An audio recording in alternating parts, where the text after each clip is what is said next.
Hello everyone, thanks for tuning into today's second video, doing JMA Friday for today's second video. So, as was on a Friday, we're having a detailed look at the weather for the month ahead with the Japanese CFSB tomorrow, so I shall get on that for you in a moment. Just say that first. The video only says our 6 a.m. UK weather forecast, got a 10 to 14 day, and a little bonus evening video tonight, the ECM WF 42-day forecast for UK and Ireland. That would normally be released on Saturday morning, but the last week of the month we release out on Friday evenings, because tomorrow morning going to have the third and final autumn 2024 seasonal model roundup.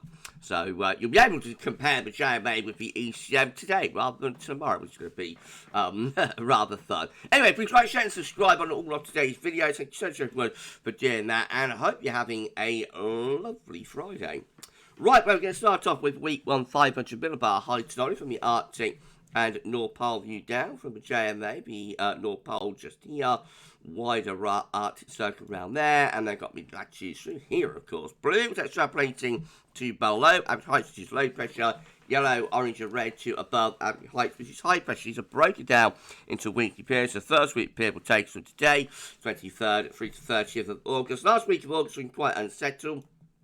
Below average heights to the north and the west of the UK and Ireland, bringing in a westerly Atlantic flow. We have got some higher pressure building to the south and to the east that eventually might take over, but for the next week the anomaly is quite unsettled. But week 2 all change. This is the 30th of August to the 6th of September. Big area of high pressure taking over across northern, most parts of Europe, but particularly northern and western Europe, also out into the Atlantic as well. High and dry as we begin September, much warmer as well, hotter, with winds coming in from a southeasterly direction potentially.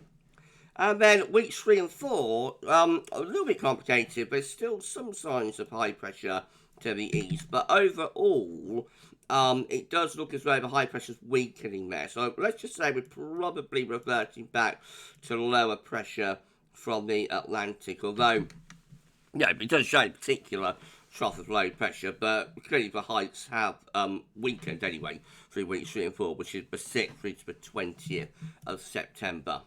Right, well, let's have a look at the tropical and mid-latitude view then. So we can't see Greenland, the Arctic, Iceland, Scandinavia, all those areas that are off chart up here. We're in the top right-hand corner of the chart as you're looking at it. That's right, but a reminder of the week 1 500 millibar height anomaly with low pressure in the ascendancy, and we bring in the westerlies from off the Atlantic like that. So the temperature anomaly in the weekend is about average, a little bit below average just to our north and west, near normal elsewhere, to perhaps slightly above, not a big deviation. So let's say close to average temperature in the weekend.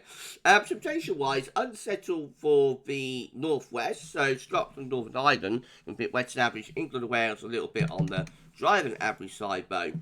Week 2, which is the 30th of August, 6th of September, sees high pressure taking over. If we come over here, you can see the high pressure covering most parts of Europe, and also just here out in the Atlantic as well. Despite that, temperature anomalies don't really lift up as much as I would expect them to. So again, we're close to average with the temperature anomaly in week 2. Most parts of Europe, though, are going much warmer than average. And I reckon that could be a warmer week than the JMA is showing there, to be honest. And obviously with high pressure in control, it is also a drier than average week as well. And then we go for the weeks 3 and 4, which is the 6th to 20th of September, and perhaps just some lower pressure starting to come back. The temperature anomaly about average, maybe slightly below average for Scotland and Ireland, and turning wetter as well. So it's definitely like a weakening of pressure and reversion back to lower pressures going on there. It's a 2-week anomaly, so it might be transitional, could still be relatively dry in week 3, for example, and then turning much wetter week 4, something like that could be going on. But over 2 weeks, there's definitely like a weakening of pressure that we see there. Right, well, that's for JMA done. Let's have a look at CFSV2, see how that compares. So again, these are 500 millibar heights anomaly, so broken down into week periods. The first week period takes from the 23rd of August 29th. The next week again, similar to the JMA, good agreement, looking unsettled with winds coming in from off the Atlantic. In that sort of direction. Week 2 is the 30th of August to the 5th of September. High pressure then takes over and to the east country. Low pressure out to the Atlantic. And this starts to bring up a southerly flow. So becoming much warmer potentially there. And settling down as well into the opening of September. Oh, sorry again, everyone. Week 3 will be the 6th to the 12th of September.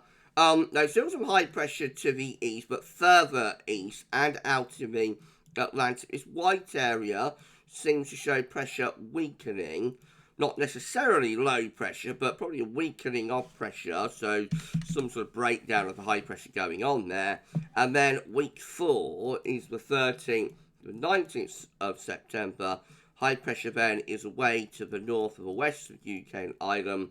And I reckon this white area probably fills up with a trough in reality. So, again, similar to the JMA, they're very much in agreement, I think, this week, for this JMA Friday, that we get this build of pressure through early September, and then, you know, it weakens and turns more unsettled. Now, the temperature anomaly from the CFS of week 1, 23rd, 29th of August, coming out below average, cooler than average week to come.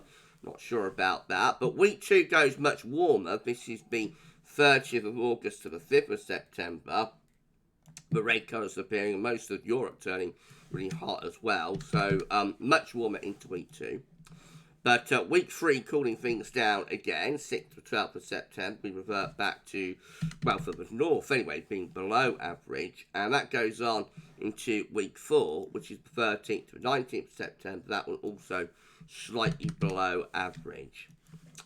And as far as precipitation is concerned, well, week 1, 23rd of August to 29th, that comes out wetter than average, especially in the north and the west. No particular signal or just average for week 2. This is the 30th of August, 5th of September. I reckon that will probably be a drier than average week, but in reality, less thunderstorms or something start kicking off.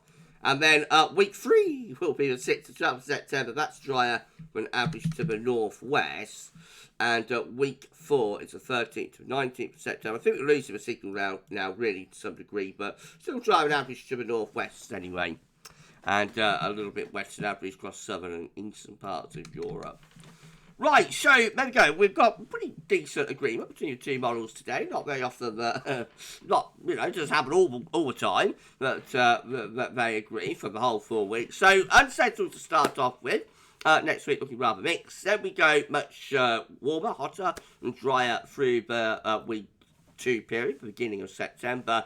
And then a gradual weakening of pressure taking place for weeks 3 and 4, turning cooler and more unsettled as September progresses. You're going to find out this evening at about 7 p.m. whether the ECM is in agreement with this, when we do the 42-day/6-week look ahead from the ECM. But that's our JMA Friday looking today. Maybe just a snapshot what the two models are showing. It could look different when we look at them again next week. We'll do JMA Friday next week, but that's what they're showing today. We're going to be back a little bit later on. You take the 14 down. As I say, this evening got the ECM WF 42-day forecast, so you can check back to the channel for more. But for this one, that's all for now, and thanks for watching.